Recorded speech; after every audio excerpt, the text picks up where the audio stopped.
அண்ணா முதல்வரானார், அவரும் திரைப்படத்துறையில் பணியாற்றியவர். கலைஞர் முதல்வரானார், அவரும் திரைப்படத்துறையில் பணியாற்றியவர். எம்ஜிஆர் முதல்வரானார், அவரும் திரைப்படத்துறையில் பணியாற்றியவர். ஜெயலலிதா அம்மையார் முதல்வரானார், அவரும் திரைப்படத்துறையில் பணியாற்றியவர். விஜயகாந்த் எதிர்க்கட்சி தலைவரானார், அவரும் திரைப்படத்துறையில் பணியாற்றியவர். சினிமாக்காரங்க அரசியலுக்கு வரக்கூடாது, சினிமாக்காரங்களுக்கு ஓட்டு போடக்கூடாது அப்படிங்கிற ஒரு விமர்சனம் பொதுவாக உண்டு. சினிமாக்காரர்கள் வெறும் வருமானத்திற்காக மட்டுமே திரைப்படத்துறையை பயன்படுத்தவில்லை, தாங்கள் நம்புகிற மிக உயர்ந்த உன்னதமான கொள்கைகளுக்காகவும் திரைப்படத்துறையை பயன்படுத்தினார்கள். சிவாஜி கணேசனும் சிறப்பான நடிகர் தான். எஸ்.எஸ். ராஜேந்திரன் உலக புகழ்பெற்ற நடிகர் தான். எம்.ஆர். ராதா எல்லோரையும் தூக்கி சாப்பிடக்கூடிய அளவுக்கு மிகச்சிறப்பான இயல்பான யதார்த்தமான ஒரு நடிகர் தான்.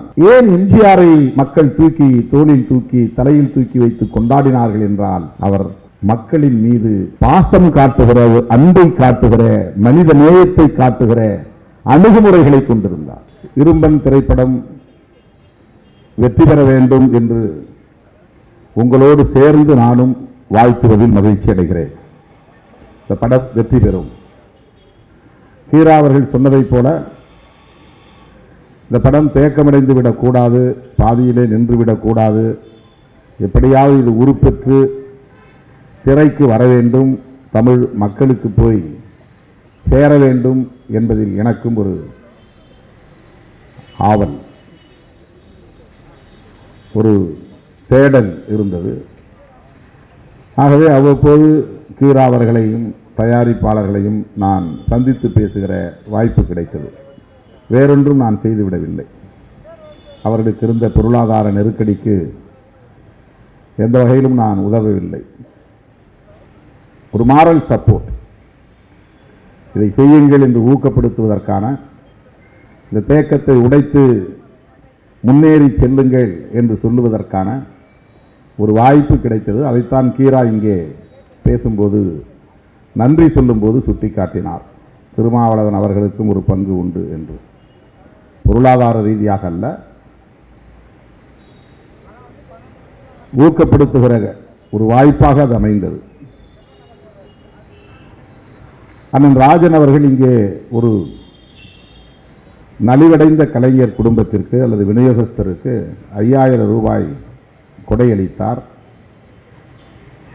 எந்த நிகழ்ச்சியிலே பங்கேற்றாலும் அதை ஒரு வாடிக்கையாக நான் வைத்திருக்கிறேன் என்று சொன்னார். அப்படி சொல்லுகிற போது அவர் உருக்கமாக ஒன்றை குறிப்பிட்டார். நடிகர்கள், கதாநாயகர்கள் லட்சங்களில் சம்பளம் வாங்கி கோடிகளில் சம்பளம் வாங்கக்கூடிய அளவுக்கு அவர்கள் வளர்ந்திருக்கிறார்கள். அவர்கள் நடித்த திரைப்படங்களை விநியோகம் செய்த விநியோகஸ்தர்கள் இன்றைக்கு மருந்து வாங்கி சாப்பிடுவதற்கு கூட வழி இல்லாமல் நலிவடைந்து கிடக்கிறார்கள் என்று மிகுந்த உருக்கத்தோடு சொன்னது மட்டுமில்லாமல், என்னாலான உதவியாக 5000 ரூபாய் நான் தருகிறேன் என்று அவர் தந்தார். இந்த இடைவெளியை, இந்த முரண் எப்படி நிகழ்ந்தது, ஏன் நிகழ்ந்தது, எதனால் நிகழ்ந்தது என்பதை நாம் எண்ணி பார்க்க கடமைப்பட்டவர்களாக இருக்கிறோம். திரைத்துறையிலே பணியாற்றக்கூடியவர்கள் எல்லோரும் லட்சக்கணக்கிலே சம்பாதிக்கிறார்கள், பெரும் வசதியோடு வாழ்கிறார்கள் என்பதை போன்ற ஒரு தோற்றம் வெளியிலே இருக்கிறது. திரைப்படத்துறை என்பது வெறும் கலை இலக்கிய பணிகளை மட்டும் செய்யவில்லை, அது ஒரு வணிக தளம், பெரிய வணிக தளம். மக்களை கொள்ளை கொள்ளக்கூடிய அளவுக்கான ஆற்றல் வாய்ந்த ஒரு தளம். உலகில் வேறு எந்த நாட்டிலும் எந்த மாநிலத்திலும் இல்லாத வகையிலே திரைப்படத்துறையின் மூலம் அரசியல் மாற்றங்களை நிகழ்த்தக்கூடிய ஒரு மாநிலமாக தமிழ்நாடு திகழ்கிறது. எல்லா மாநிலங்களிலும் திரைப்பட தயாரிப்பாளர்கள் உண்டு, இயக்குநர்கள் உண்டு, கலைஞர்கள் உண்டு, கதாநாயகர்கள் உண்டு, கதாநாயகிகள் உண்டு. ஆனால் தமிழ்நாட்டில் பிற மாநிலங்களிலிருந்து முற்றிலும் ஒரு மாறுபட்ட, வேறுபட்ட அணுகுமுறையை நாம் பார்க்கிறோம். எதிர்மறையாக விமர்சனம் செய்கிறவர்களும் உண்டு. திரைப்படத்துறையில் தான் இங்கே முதல்வர்களை தேடுகிற நிலை இருக்கிறது என்று வருந்துவோரும் உண்டு. ஆனால் ஏதோ ஒரு வகையில் திரைப்படத்துறை என்பது இந்த சமூகத்தில் மிகப்பெரிய தாக்கத்தை ஏற்படுத்தி இருக்கிறது என்பதையும் தாண்டி அரசியல் களத்தில் ஆட்சி அதிகாரத்தை தீர்மானிப்பதில் திரைப்படத்துறை ஒரு பெரும் பாத்திரத்தை பங்கை வகிக்கிறது. அண்ணா முதல்வரானார், அவரும் திரைப்படத்துறையில் பணியாற்றியவர். கலைஞர் முதல்வரானார், அவரும் திரைப்படத்துறையில் பணியாற்றியவர். எம்ஜிஆர் முதல்வரானார், அவரும் திரைப்படத்துறையில் பணியாற்றியவர். ஜெயலலிதா அம்மையார் முதல்வரானார், அவரும் திரைப்படத்துறையில் பணியாற்றியவர். விஜயகாந்த் எதிர்க்கட்சி தலைவரானார், அவரும் திரைப்படத்துறையில் பணியாற்றியவர். ஏறத்தாழ 40 அல்லது 50 ஆண்டுகள் தமிழ்நாட்டின் அரசியலை திரைப்படத்துறை தீர்மானிக்கக்கூடிய வல்லமை பெற்றதாக விளங்குகிறது. மக்கள் பலவீனமானவர்களா அல்லது இந்த திரைப்படத்துறை வலிமையானதா என்ற கேள்வி எழுகிற போது திரைப்படத்துறையை பயன்படுத்திக் கொண்ட ஆளுமைகள் வலிமை மிக்கவர்களா என்ற கேள்வி எழுகிற போது நாம் மக்களை பலவீனமாக பார்க்க வேண்டிய தேவையில்லை. ரசிக கூட்டங்களாக இருக்கிறார்கள் என்று கருத வேண்டியதில்லை. அவர்களின் எதிர்பார்ப்பை நிறைவேற்றக்கூடிய வலிமை பெற்றவர்கள் திரைப்படத்துறையிலும் வலிமை மிக்கவர்களாக இருக்கிறார்கள் என்பதுதான் அதிலே நாம் உணர வேண்டிய செய்தி. அண்ணா திரைப்படத்துறையை தம்முடைய கருத்துக்களை பரப்புவதற்கான களமாக பயன்படுத்திக் கொண்டார்.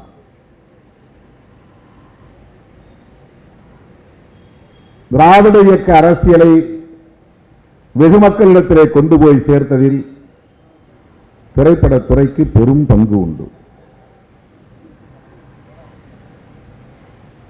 எம்.ஆர். ராதா அவர்களாக இருந்தாலும், என்.எஸ். கிருஷ்ணன் அவர்களாக இருந்தாலும், நடிப்பிசை புலவர் கே.ஆர். ராமசாமி அவர்களாக இருந்தாலும், தந்தை பெரியாரின் கருத்துக்களை திரைப்படத்துறையின் வாயிலாக சொல்லுகிற துணிவை பெற்றவர்களாக இருந்தார்கள். வேறு எந்த மாநிலத்திலும் எந்த திரைப்படத்துறையிலும் ஒரு தலைவனை ஏற்றுக்கொண்டு அந்த தலைவனின் கொள்கையை கலைத்துறையின் ஊடாக சொல்லுகிற முயற்சி நடந்ததாக தெரியவில்லை. தமிழ்நாட்டில் மட்டும்தான் அந்த சிறப்பு. எம்ஜிஆர் துணிவாக தம் கட்சி கொடியை ஏந்தி திரைப்படத்துறையிலே ஆடினார், பாடினார், கருத்துக்களை சொன்னார். காஞ்சிபுரத்தில் தான் நான் படித்தேன், நான் படித்த பல்கலைக்கழகம் காஞ்சிபுரம் தான் என்று சொல்லக்கூடிய அளவுக்கு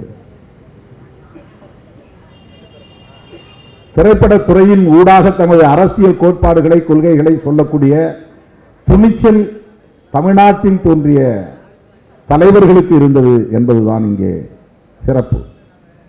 அது மக்களிடத்திலே வெகுவாக போய் சேர்ந்தது. அந்த கருத்தில் மக்களுக்கு உடன்பாடு இல்லாமல் இருந்திருந்தால் திரைப்படத்துறையை சார்ந்தவர்கள் ஆட்சிக்கு வந்திருக்க முடியாது. வெறும் நடிப்பை பார்த்துவிட்டு ஓட்டு போடவில்லை. அந்த கலைஞர்களின் அல்லது கதாநாயகர்களின் அல்லது படைப்பாளர்களின், எழுத்தாளர்களின் அரசியலும் அங்கே மக்களுக்கு தேவைப்பட்டது.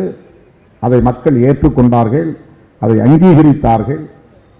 அந்த வகையில்தான் ஒரு 50 ஆண்டு காலம் திரைப்படத்துறையிலே பணியாற்றிய ஆளுமைகள், பேராளுமைகள் இங்கே ஆட்சி அதிகார பீடத்தில் அமரக்கூடிய வல்லமை பெற்றவர்களாக விளங்கினார்கள்.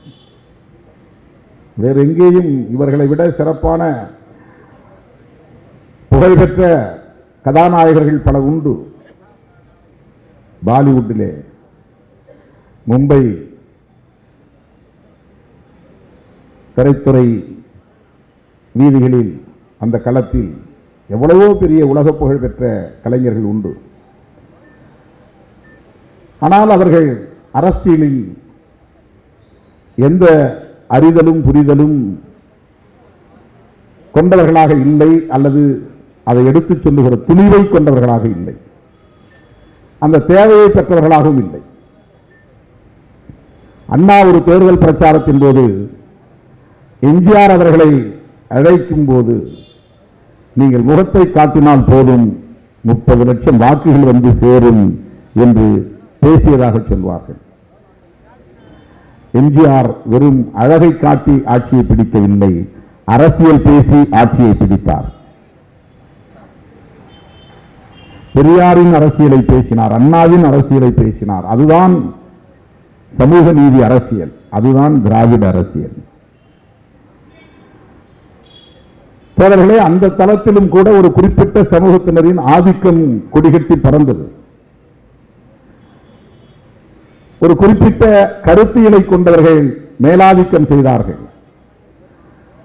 அதை தகர்த்துவிட்டு எளிய மக்களுக்கான களம், திரைக்களம், எங்கள் அரசியலை பேசுவதற்கான களம், திரைக்களம் என்று பகுத்தறிவை பரப்புகிற களமாக, சமூக நீதி அரசியலை பேசுகிற களமாக, தொழிலாளர்களின் நலன்களை பேசுகிற களமாக திரைக்களத்தை மாற்றிய பெருமை அண்ணாவுக்கு பிறகு உருவானது. அதை யாரும் மறுக்க முடியாது. சினிமாக்காரங்க அரசியலுக்கு வரக்கூடாது, சினிமாக்காரங்களுக்கு ஓட்டு போடக்கூடாது அப்படிங்கிற ஒரு விமர்சனம் பொதுவாக உண்டு. சினிமாக்காரர்கள் வெறும் வருமானத்திற்காக மட்டுமே திரைப்படத்துறையை பயன்படுத்தவில்லை, தாங்கள் நம்புகிற மிக உயர்ந்த உன்னதமான கொள்கைகளுக்காகவும் திரைப்படத்துறையை பயன்படுத்தினார்கள் என்கிற புரிதல் நமக்கு தேவைப்படுகிறது.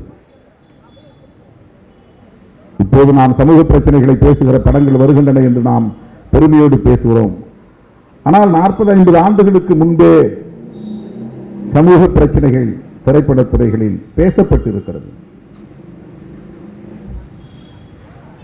கருப்பு வெள்ளை திரைப்படமாக இருந்த காலத்திலேயே சாதிய முரண்கள் பேசப்பட்டிருக்கின்றன. எளிய மக்களின் நலன்கள் குறித்த பாடல்கள் இடம்பெற்றிருக்கின்றன. இப்போது கூட அண்மை காலமாக சமூக ஊடகங்களில் பழைய பாடல் ஒன்று ஒளிபரப்பாக்கி கொண்டிருக்கிறது, பகிரப்பட்டு வருகிறது. அம்பேத்கர் இயக்கங்கள் எல்லாம் உருவாவதற்கு முன்பு, பெரியார் இயக்கங்கள் எல்லாம் உருவாவதற்கு முன்பே ஹரிசன மக்களின் முன்னேற்றம் என்ன ஆனது, அரசியல்வாதிகளின் கரிசனம் என்ன ஆனது என்கிற ஒரு பாடல். என்ன திரைப்படம் என்று எனக்கு தெரியாது. அப்போதெல்லாம் இந்த விழிப்புணர்வு சமூக தளத்தில் இல்லாத காலம் திரைப்படத்துறையிலே இருந்தது. படம் எடுத்தவர்கள், பாடல் எழுதியவர்கள், வசனம் எழுதியவர்கள், திரையில் நடித்தவர்கள் சமூக பொறுப்புள்ளவர்களாக இருந்தார்கள். இது வேறு எந்த பாலிவுட்டிலும் பார்க்க முடியாது, வேறு எந்த திரை தயாரிப்பு உலகத்திலும் பார்க்க முடியாது. அப்படி இருப்பதாக நமக்கு தெரியவில்லை. எல்லாவற்றிலும் தமிழ்நாடு பிறருக்கு முன்னோடியாக இருக்கிறது. திரைத்துறையிலும் அப்படி பிறருக்கு முன்னோடியாக இருக்கக்கூடிய ஒரு களம்தான் தமிழ்நாட்டு திரைக்களம். நீங்க வேற எங்க ஆந்திராவில் படம் தயாரிக்கிறாங்க, கேரளாவில் படம் தயாரிக்கிறாங்க, இதெல்லாம் இப்போ லேட்டஸ்டான ஒரு டெவலப்மெண்ட் இருக்கலாம் கேரளாவில், மற்ற இடங்களில். ஆனால் 50 ஆண்டுகளுக்கு முன்பே, 60 ஆண்டுகளுக்கு முன்பே சமூகம் தொடர்பான சிந்தனைகளை, முற்போக்கான சிந்தனைகளை, விளிம்பு நிலை மக்களுக்கான விடுதலை அரசியலை பேசுகிற ஒரு களமாக திரைக்களம் பயன்படுத்தப்பட்டிருக்கிறது. எம்ஜிஆர் அவர்கள் மக்களின் உள்ளத்தை கொள்ளை கொள்ளக்கூடிய அளவுக்கு தன் நடிப்பின் மூலம் ஈர்த்தார் என்பதை விட தன் அணுகுமுறைகளின் மூலம் ஈர்த்தார் என்பதுதான். சிவாஜி கணேசனும் சிறப்பான நடிகர் தான், உலக புகழ்பெற்ற நடிகர் தான். எஸ்.எஸ். ராஜேந்திரன் உலக புகழ்பெற்ற நடிகர் தான். எம்.ஆர். ராதா எல்லோரையும் தூக்கி சாப்பிடக்கூடிய அளவுக்கு மிகச்சிறப்பான, இயல்பான, யதார்த்தமான ஒரு நடிகர் தான். ஏன் எம்ஜிஆரை மக்கள் தூக்கி தோளில் தூக்கி தலையில் தூக்கி வைத்து கொண்டாடினார்கள் என்றால், அவர் மக்களின் மீது பாசம் காட்டுகிற, அன்பை காட்டுகிற, மனித நேயத்தை காட்டுகிற அணுகுமுறைகளை கொண்டிருந்தார். மக்களை நேசித்தார் அவர். அதுதான் அங்கே முக்கியமானது. படத்தில் அவர் கதாபாத்திரத்தில் என்னவாக தோன்றுகிறார் என்பது ஒரு புறம் இருந்தாலும், அதன் மூலம் எளிய மக்களிடம் எப்படி நெருங்குகிறார் என்பதுதான். அவர் பேசுகிற வசனங்களும் சரி, அவர் நடிக்கிற இந்த நடிப்பும் சரி, எளிய மக்களின் உள்ளத்தை தொடுகிற, ஆழ் மனத்தை தொடுகிற காட்சிகளாக இருக்கும். அதில் அவர் மிகவும் கவனமாக இருந்தார். அதுதான் முக்கியமானது. படம் எத்தனை நாள் ஓடுகிறது என்பதை விட எம்ஜிஆர் நடித்தால் போதும் என்று எதிர்பார்க்கக்கூடிய அளவுக்கு மக்களிடத்திலே ஒரு எதிர்பார்ப்பு உருவானது. மறைந்து இத்தனை ஆண்டுகள் ஆன பிறகும் கூட இன்னும் எம்ஜிஆர் பற்றிய மயக்கம் மக்களிடத்திலே இருக்கிறது. கலைஞர் தனித்திறன் உள்ளவர், அவரும் சிறப்பான கதை வசனங்கள் எழுதக்கூடிய ஆற்றல் உள்ளவர். கதை வசனம் என்று யாருக்குமே தெரியாது. ஆனால் கலைஞர் எழுதினால் கதை வசனம் கருணாநிதி என்று போடக்கூடிய அளவுக்கு பிரதானமாக போடக்கூடிய அளவுக்கான ஒரு மாற்றத்தை அவர் உருவாக்கினார் திரைத்துறையில். அவர் முதலில் பேசி அப்புறம் தான் படமே தொடங்கும். அப்படிப்பட்ட ஒரு ஆளுமைதான். எம்ஜிஆர் தனித்து நின்றார், புகழின் உச்சத்தில் நின்றார். அதற்கு அவரிடத்தில் மேலோங்கி இருந்த மனிதநேயம்தான், எளிய மக்களை நேசிக்கிற அந்த மாந்த நேயம்தான்.